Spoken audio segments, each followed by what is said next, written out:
כל השנה הלכות בכל יום, מובטח לו שהוא בן העולם הבא. בעזרת השם, today is the second of the month of Cheshvan, Tuesday, third day of the week of Parashat, בעזרת השם, Shabbat Noach. We'll be learning two mitzvot today, mitzvah number 53 and 54. 53 is, judges must judge cases of somebody uncovers pits, an open, making a hole in Birshut Rabim in public places. And mitzvah number 54, involving a Beidin must judge cases involving a theft, a thief, and if a person who is being victimized kills a thief.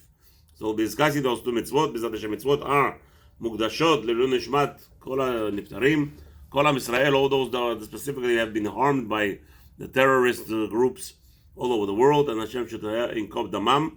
And also Bezrat Hashem le'avdil l'refuah shlema, all those that are damaged and injured by in any format, may be physical or spiritual or mental, in any format. Anybody who has been harmed, Hashem should have refuah shlema, send them refuah shlema meira.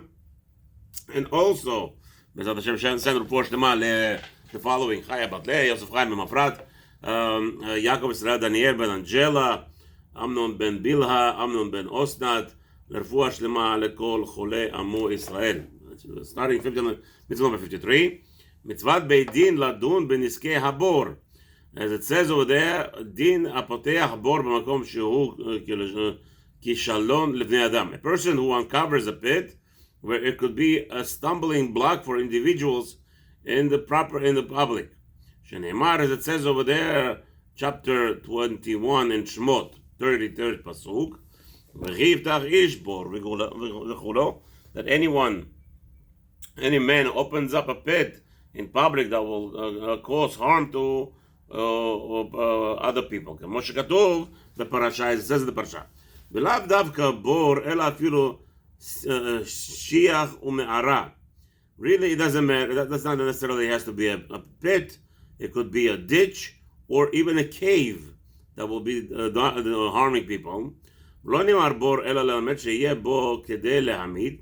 The whole purpose the word bore, a pit, in the Torah's use is because it has to be big enough to kill, right? De'ainu asarat tvachim. So it means more than 40 centimeters down. If it's more than 40 centimeters down, and according to Chazon Ish, each tefach is 4 inches, let's say. So it's about 40, not 40, it's better, 40 inches, right? So 40 inches, if it is 40 inches or low or bigger, then in that case it will be fitting to kill, and therefore a person will be responsible on it. Obviously, the foundation of this mitzvah is just like any other mitzvah that has to be with judgments. If people are left alone and do whatever they want in the hospital, there is no judgment in town, people will just be harming each other. So therefore, a Beidin is there to institute the power of authority and to reprimand individuals who cause harm.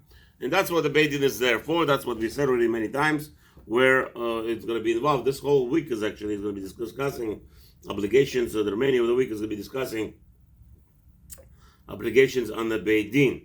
Now, Dinea Kegon Mashamru, what about the rules? What's entails?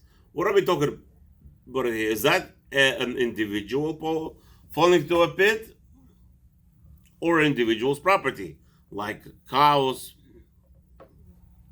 animals? Let's see. Masha Amru, it says in Masechta Baba Kama, page 53, the second side, Shor velo Adam. We have to know that the pits that we are talking about, individuals we have to be very careful where they step, where they walk. And therefore, the Torah tells us specifically, and the Beidin, remember that. This is what we're going to be talking about. We're talking about a Beidin may inflict justice or afflict justice or present justice or make sure that there is justice in a case where a person digs a hole, but the problem is the Beidin cannot precise justice here if it involves human being harmed. Okay, the Torah tells us, Gemara says like this, Shor velo Adam, that if a person got hurt in the pits, we cannot go after the person who dug up a pit. Hamor velo kelim. However, Also, what the Torah tells us, shor or hamor, the Torah tells us ox or a donkey. What is the significance in those two specifically? Not like any other time we mentioned just now, always one animal, but the Torah tells you two animals to point out something to you. Only animals, not humans getting hurt. And even if an animal is laden with a lot of layers of pottery that breaks very easy, anything that will get damaged, the Beit Din will not be able to obligate a person to pay for all this. So if a human being falls in there and breaks his neck or breaks his leg, there is obviously bullshit. There's 5 damages there that maybe we could come to the one who opened the pit to, what's his name? Unless a person pushes a person into the pit, the person falling down himself into the pit, he will not be responsible for it. As the Torah tells us, it's only for the animal that I will be responsible, but this is for Beit Din to judge. But HaKadosh Baruch Hu, maybe he has different rules. Hofer bor b'rshuto v'ifkir b'rshuto v'lo boro shechayav. What about a person, so which way will be, the Gemara discusses, I don't understand, a person who digs a hole in the public domain, is that what we're talking about? But the Torah says boro, it says over there, he opened Iftach Ish bor, when he opens a pit, and it's mashma in his possession. It says, the Torah tells us Baal HaBor, the one who owns the pit. So what happened? How can you own a pit in the public domain? So the Torah, Gemara explains, it has to happen that a person dug up a pit in his possession, Hifkir Boro Gamken, and then what he did is he disavowed, disowned. He disowned the property where the hole is. So what's in that case? Patur לפי שברשותו חפר, מה שאין כן בחופר ברשות הרבים שאינו חופר ברשות מתחילה ולפיכך חייב בו בכל צד. Okay. So the question is, so the Gemara discusses over there, what if a person digs a hole in his property, then he disowns it? Well, then in that case, maybe he's patur, because he's allowed to dig a hole. But in the public domain where he's not allowed to dig a hole, and therefore now there's damage, he has to be obligated. What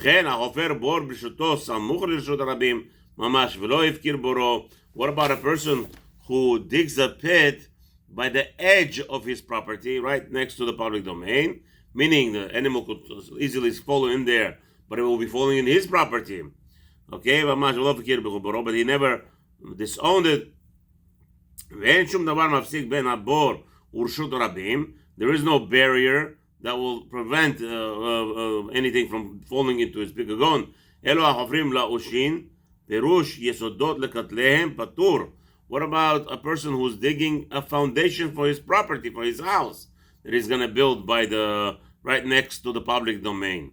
And what happens if the animal falls in there? That should be his patur, because he should be not liable, because he's allowed to build that ditch in order to build to there. And so a person whose animals walking around, he should be careful that his animals don't walk on the edges when they can't patur. And because over there he has permission to dig up the foundations for his property, therefore it will be anyone who falls into there will be not his fault. Even though over there that it's so close to the public domain and people are unable to, be safe, that's not his fault. Because the truth of the matter is that you cannot build a house without a foundation. And we need developments, we need people to settle together. So in that case, the Beit Din Hefkiru, in that case, the Beit Din said that it's your responsibility to make sure your animals don't walk at the edges of the public domain, which is right close to the hole that he dug up for his foundation. What about a person who did not dig a pit, but he uncovered the manhole covers? What about in that case? Also will be chayav. He'll be obligated as if he dug it, because now he opened up the manhole cover, and now there's a pit. וחילוק הדינים הבאים בעניין הגילוי לפי כיסויו של בור וחולשו וחוזקו. So obviously there will be discussion if the covering that he put is it strong enough or it's not strong enough. ודין בור של שותפין בעניין הכיסוי. What about a pit that was a partners in reference to the covering that they had over there was not strong enough, was strong enough, maybe it was weakened. All those things that the people have to be careful, especially those that dig holes, like the government, who today makes a lot of manhole covers for either for draining, for whatever purposes are. In that case, they will be fully responsible if anybody should fall on those manhole covers. ודין בור שיעפרו שניים זה אחר זה על מי שמהן חיובו. What about a person who dug up 5 tfachim? He only dug up 20 inches down, and the next one came and dug another 20 inches, so now it's 40 inches, which will kill an animal for falling in there. So who's chayav there? ודין חיובי שיש לו לאדם בהרחקת הנזק כדי שלא יבואו הנזק לבני אדם במימיו וקוצב ובזכויותיו. So again, a person that owns other possessions that could harm people, what is his obligations of making sure that there is proper protection for people? All those things will be discussed over there. It's actually discussed in the 3rd chapter of Baba Kama, as it says over there, page 27, Amud Aleph, first side, and continues, and also 5th chapter, in page Memtet Baba Kama, and also page 60 in Baba Kama. Again,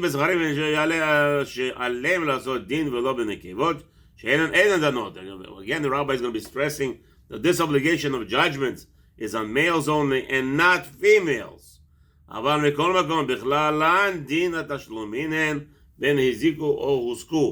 if a woman causes damage or a woman was damaged, then we have an obligation to compensate her or make her pay for the damage that she has caused.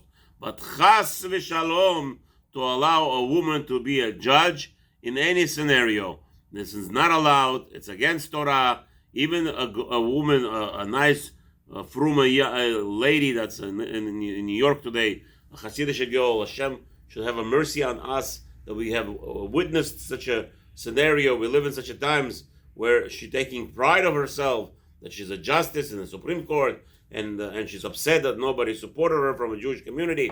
Chas v'shalom, we should support such a thing ever.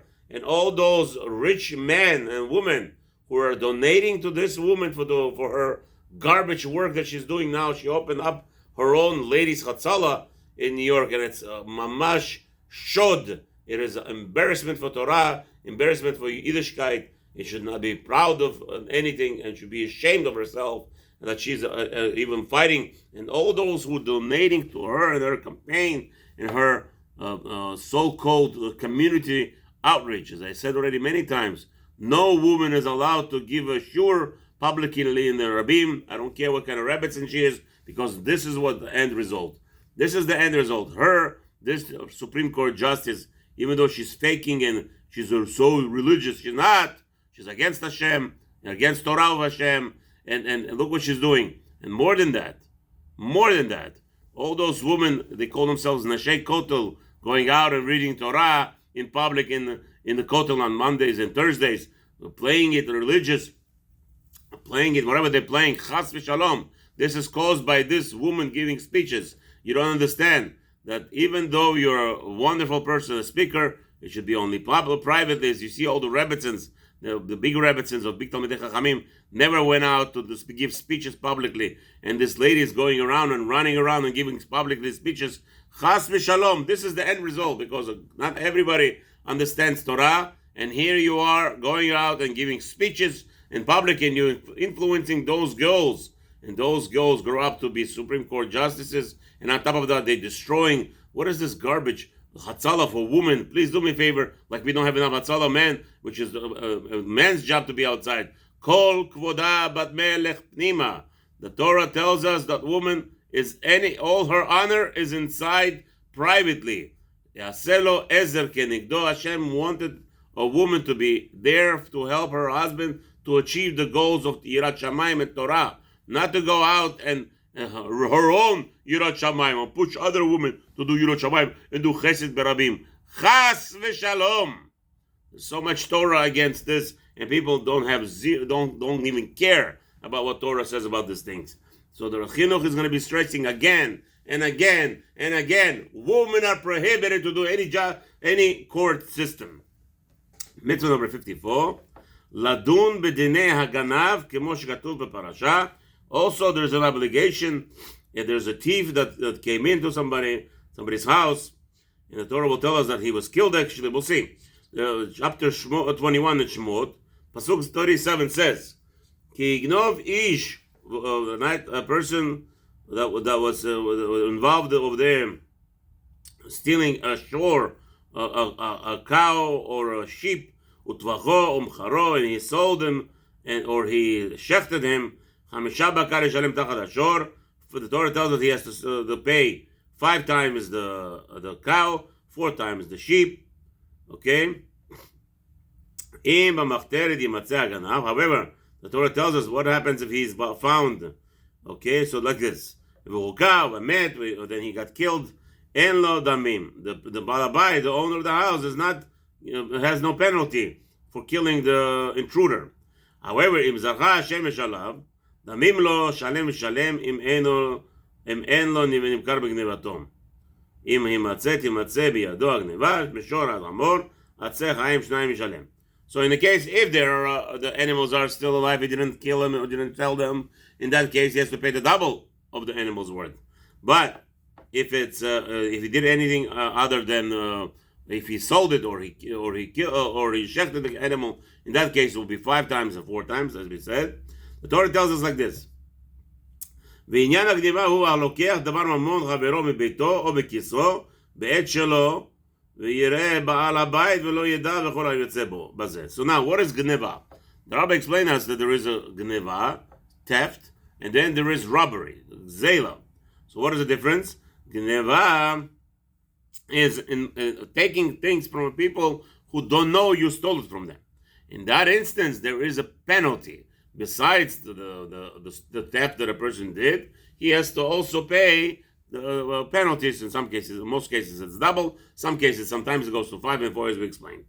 Now, Gzela, we'll learn later, that means he just returns the item that he stole. Gzela means he came with a gun, and told the person, give me the item, and then he must return the item, and there is no other punishments in the Torah. Shorosh Mitzvoth Mishpat Yadua, everybody knows why we need judgments, and again, we're going to stress that HaKadosh Baruch Hu wants us to have judgments, and that's the only way to have a community. Dinea kegon tashlumei kefer v'arba v'chamisha v'din la'arog haganav haba b'machteret or lemochro b'gnivato. Now, the rules that are involved in this mitzvah will be discussed. How much he has to pay. Sometimes he has to pay more than the amount. Sometimes he even gets killed. Right? Or sometimes we even sell him if he doesn't have enough money to pay for the cost of the penalties that he has to pay. What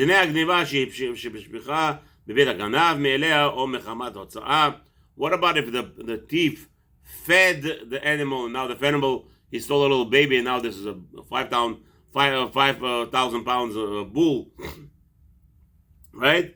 Who pays within gneva sheukra שמשלם קרן כאין שגנב ותשלומי הכבלים כשעת עמדה בדין. So now, according to the Torah, if a person brought back the animal as it is, he pays only the value. שמשלם קרן כאין שגנב. The value at the time when he stole.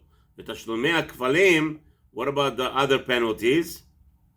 It will be valued as it stands in the bidin. For instance, what we're talking about is like this.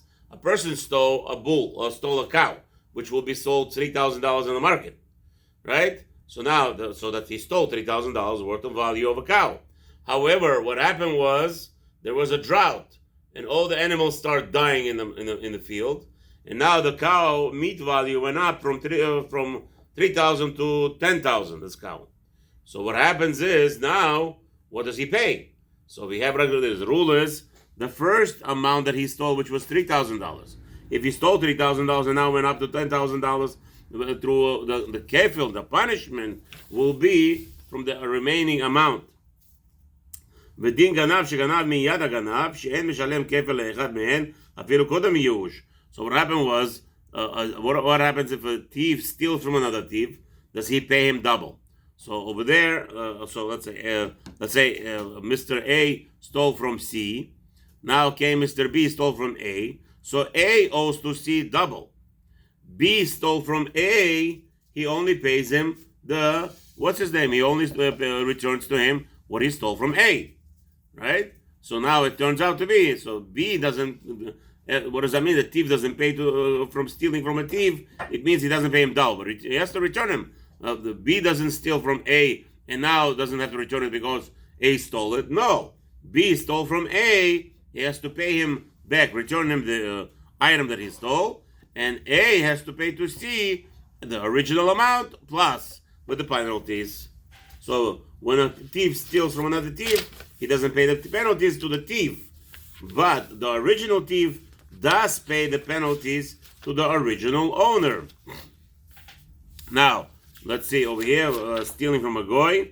Bedin ganav nichsei ha'ekdesh or nichsei oved kochavim. What happens to a person who steals from Bet HaMikdash or he steals from a goy? Or hagonev avadim ushtarot vekarkaot. What about a person who steals servants or lands or contracts? והגונב בשבת הוא בא עליו חיוב חילול שבת וגניבה כאחד. What about somebody who steals items on Shabbat? Now he's mechalel Shabbat by stealing the items. What does he pay? Does he get billed? So we have rules that so in a case, let's say somebody kills somebody, right? They kill somebody on Shabbat, and in the meanwhile, when he shot him, he made a hole in his fur coat. Fur coat is destroyed, $10,000 fur coat.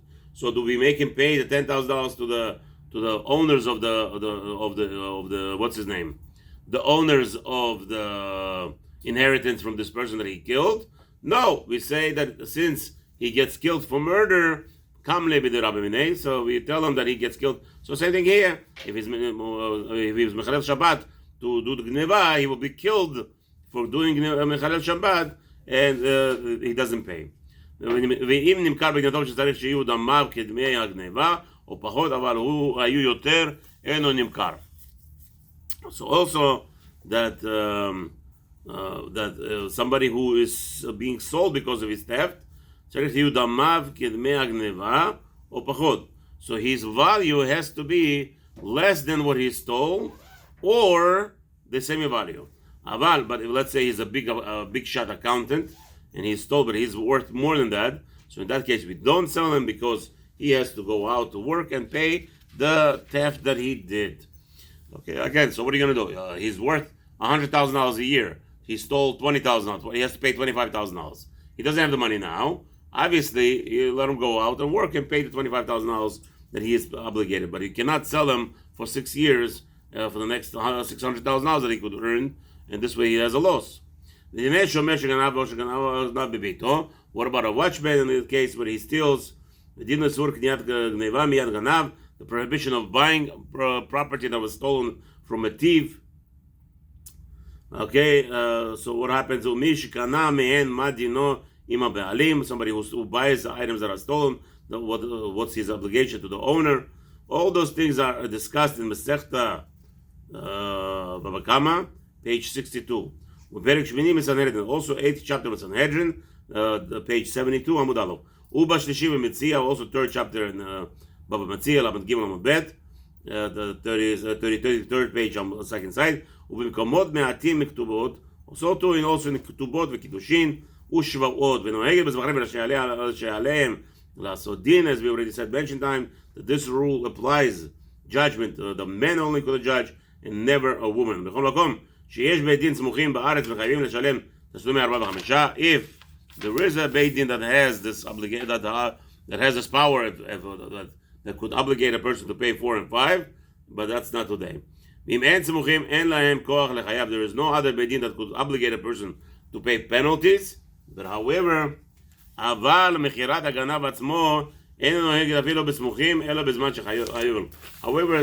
even let's say today you have such a beit din that have so much knowledge and have smicha to judge cases of 4 and 5.